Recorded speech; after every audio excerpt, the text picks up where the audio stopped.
congratulations on winning that award against quite a lot of competition. So that was good. What made you apply for it in the first place? I originally applied for it because a good friend of mine suggested I should apply for it, and he felt I would be able to win it, so I applied for it, and here I am. So. Okay. And so what are you going to do with the prize money? The prize money, I intend on putting it in my saving account and putting it towards my master's degree in sustainable horticulture at the Schumacher College. What do you know about that? At the Schumacher College. Yeah, and that particular masters. Well, I think it's quite alternative education, and it suits my education quite a bit because I was home educated, and I found the way they teach is more a group sitting together talking. If that makes sense. So that's how I like to learn.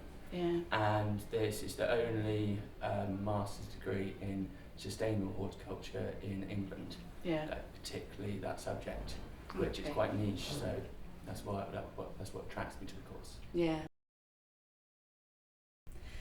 So what do you see as being sustainable horticulture? Well, it's quite a hard question really, because sustainability and horticulture is such broad subjects. Yeah. But I suppose at the root of it, sustainable horticulture would be human and plant associations which meet the needs of the current generation without compromising the ability to meet the needs of future generations. Yeah.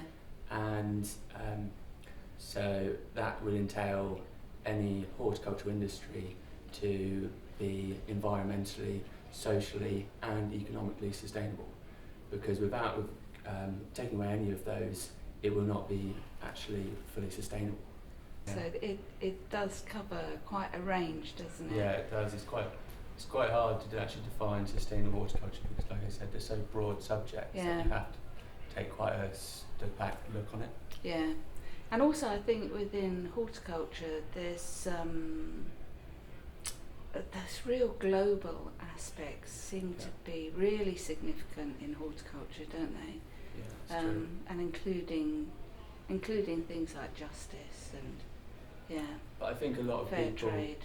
Yeah, I think a lot of people sort of take too much of a narrow look at sustainable horticulture and sort of just think it's say just living off the land and having organic practices, when it's actually a massive broad subject that covers so many different subjects. Yeah, yeah.